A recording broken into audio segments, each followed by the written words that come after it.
Le Seigneur soit avec vous. Et avec votre esprit. Évangile de Jésus-Christ selon saint Jean. Gloire à toi, Seigneur.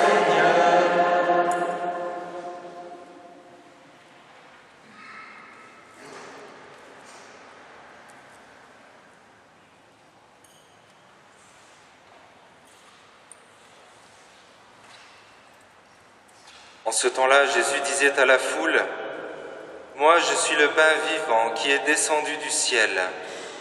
Si quelqu'un mange de ce pain, il vivra éternellement.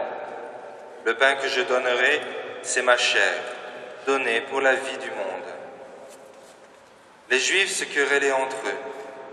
Comment celui-là peut-il nous donner sa chair à manger?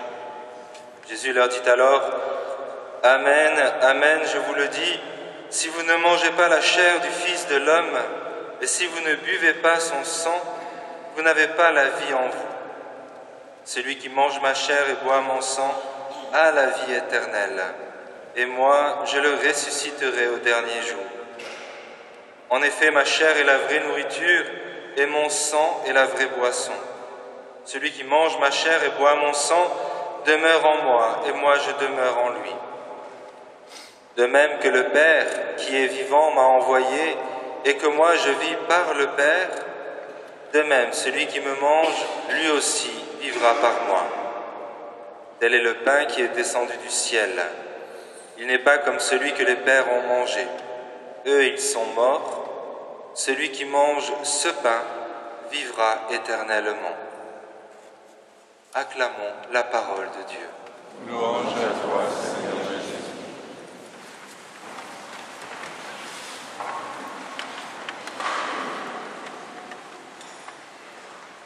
Cette série d'évangiles que nous lisons en ce moment, le dimanche, Jean chapitre 6, le discours sur le pain de vie, nous rappelle le cœur de notre foi chrétienne catholique en l'occurrence, sur ce pain de vie. Vous voyez combien il est important de se laisser aussi interroger par cet évangile. Bien souvent, nous pouvons être confrontés à une certaine tendance, et je dirais que cette tendance, elle a été assez présente en France depuis les années 80, de réduire notre religion à une sorte de code de bonne conduite où nous sommes censés être charitables vis-à-vis des plus pauvres, nous pardonner les uns les autres et être globalement gentils. Vous voyez ? Et c'est vrai que si l'on réduit finalement notre foi en Jésus à cela, à une sorte d'invitation à avoir une conduite plus ou moins respectable, plus ou moins bonne, eh bien finalement nous réduisons l'Église à n'importe quelle autre association. Et c'est, j'imagine vous comme moi, quelque chose que nous pouvons entendre assez régulièrement. Souvent on me dit, et la personne le fait sans malice, certainement avec sincérité, « Ah mon père, je ne vais plus à l'église, mais je fais telle association, je m'occupe de telles œuvres, ou alors je fais du yoga, donc je médite aussi. » Mais le cœur, la source de notre foi, c'est de recevoir la vie éternelle. Dieu a mis en tout homme cette interrogation, ne serait-ce que cette... Qui est Dieu et qu'est-ce qui se passe après la mort? Et notre foi, elle est là pour répondre à ces questions, non pas parce que l'homme, par angoisse, cherche désespérément une réponse, mais parce que Jésus se révèle. Parce que nous faisons l'expérience de Jésus. Et l'Eucharistie à laquelle nous participons, à laquelle nous sommes face à ce mystère, ne peut prendre de sens et nous ne pouvons y adhérer que si nous la vivons.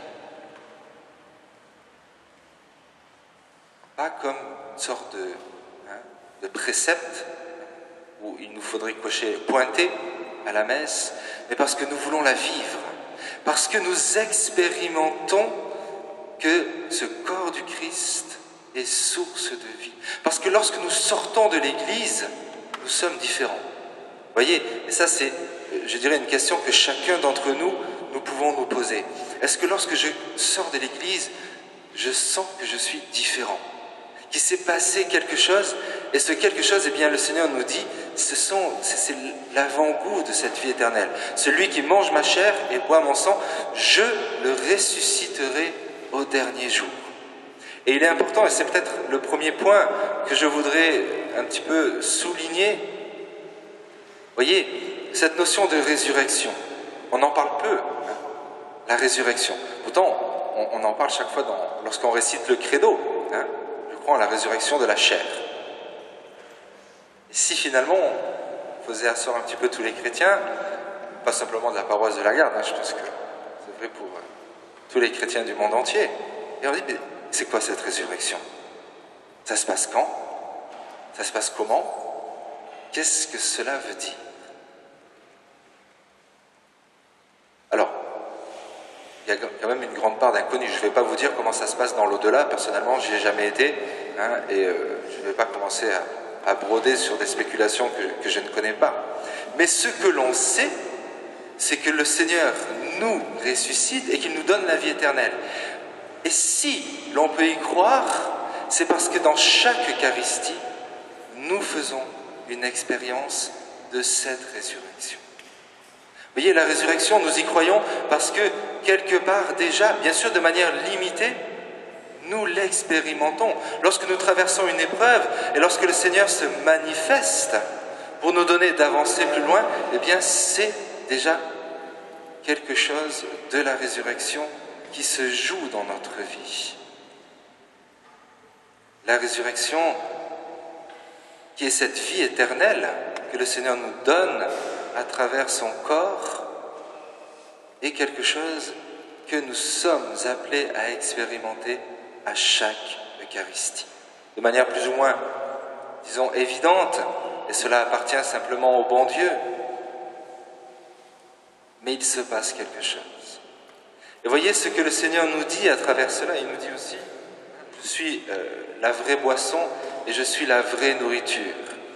Ce qui nous explique pourquoi. Parce que, pourquoi aussi il y a une forme de combat et de combat spirituel. Si le Seigneur dit je suis la vraie boisson et je suis la vraie nourriture, ça veut dire qu'il y en existe d'autres de boissons et de nourriture.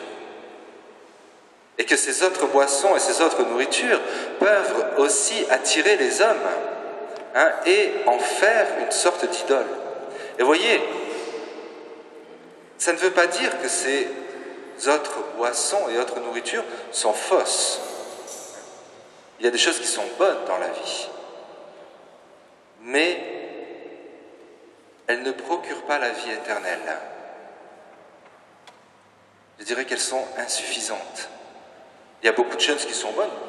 Fonder une famille, s'épanouir dans son travail, faire des œuvres caritatives, il y a beaucoup de choses qui sont bonnes.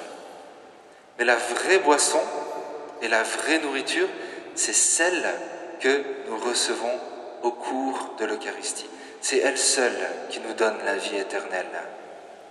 Et voyez combien, hein, je reviens, finalement j'insiste un peu, mais combien il est important de centrer sa vie chrétienne sur ce corps et ce sang du Christ que nous recevons. C'est lui qui nous donne la vie éternelle. Et je dirais, un chrétien qui va régulièrement à la messe le dimanche, durant de longues années, toute sa vie, est nécessairement quelqu'un qui, à un moment donné, a fait l'expérience, non pas dans sa tête, hein, non pas dans sa réflexion, a fait l'expérience que ce pain est une présence de Dieu. Vous voyez ? Et si le Seigneur veut nous donner de faire cette expérience, bien sûr, il y aura des moments où ça sera beaucoup plus aride, et c'est vrai pour moi aussi. Ça m'arrive de dire des messes, et je suis obligé de me concentrer à chaque instant pour ne pas penser à autre chose. Je suis comme vous, hein. Mais si je suis comme vous, ça veut dire que vous aussi, il y a des moments où, par contre, hein, on est complètement saisi par ce mystère. on se dit, mais mon Dieu, qu'est-ce qui se passe? Mon Dieu, qu'est-ce qui se passe? J'ai envie de... Je raconte un peu les mêmes histoires. Je ne sais pas si... Hein, je suis en train de voir, je me dis, est-ce que tout le monde qui était là par rapport à la semaine dernière?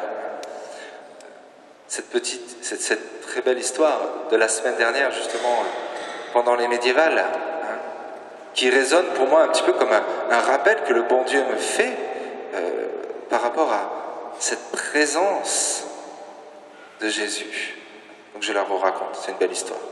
Tant pis pour ceux qui l'ont déjà écouté.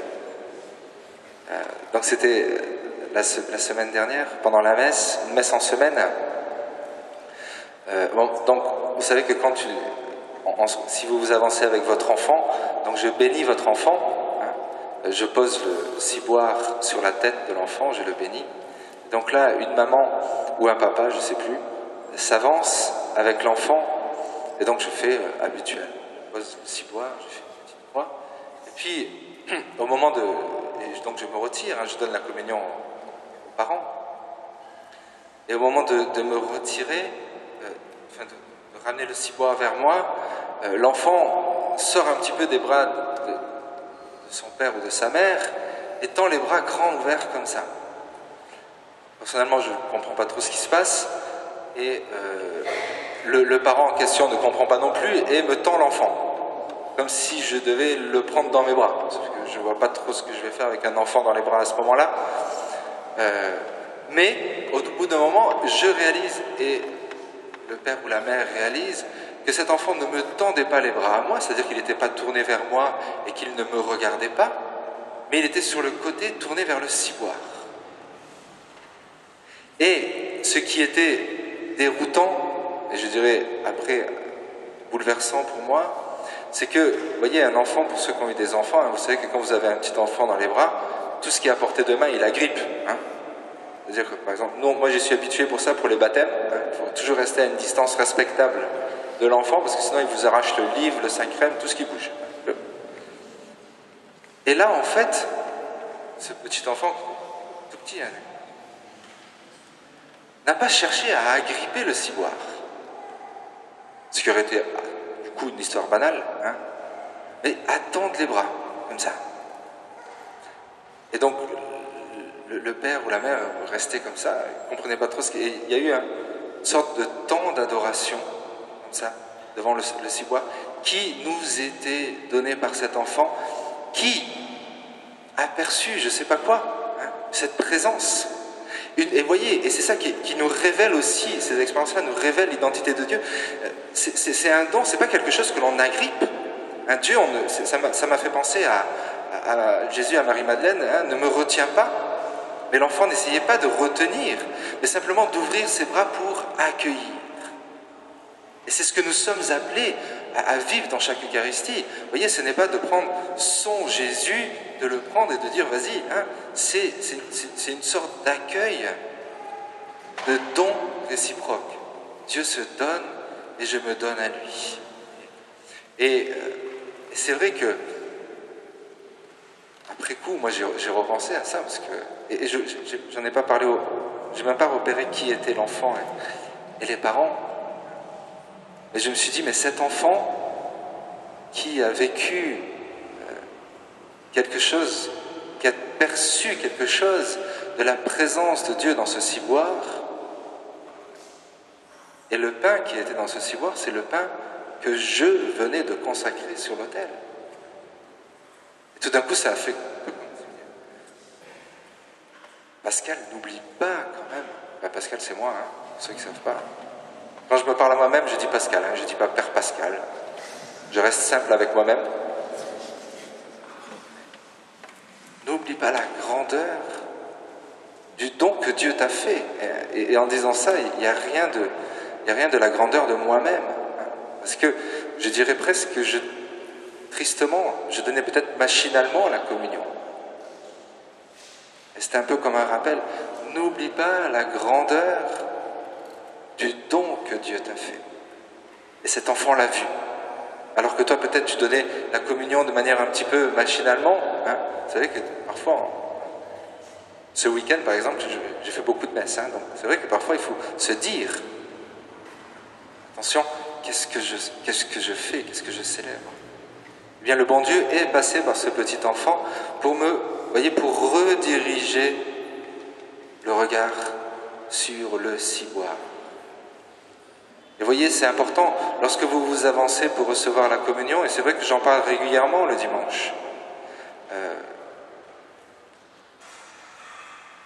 Lorsque vous avancez, le cœur, ce qui attire l'attention, et ce vers quoi vous êtes tendu, c'est ce ciboire qui contient le corps du Christ que vous allez recevoir. Quelque part, le prêtre qui vous donne la communion, vous ne devriez même pas le remarquer. Comme cet enfant, Cet enfant, il ne m'a même pas vu, Il ne m'a même pas vu. Par contre, il a aperçu qu'il y avait cette présence-là. Alors demandons dans cette Eucharistie au bon Dieu d'ouvrir toujours plus nos yeux sur le corps du Christ. Et aussi peut-être de nous détacher. Lorsque Jésus dit, je suis la vraie boisson et la vraie nourriture, ça veut dire qu'il y a peut-être d'autres boissons, d'autres nourritures qui viennent un petit peu encombrer notre cœur. Non pas que ce soit nécessairement des choses mauvaises, ça peut être des choses mauvaises, mais pas nécessairement. Mais ce que le Seigneur nous dit à travers cela, c'est que la seule nourriture qui comble parfaitement nos cœurs, c'est lui. Amen.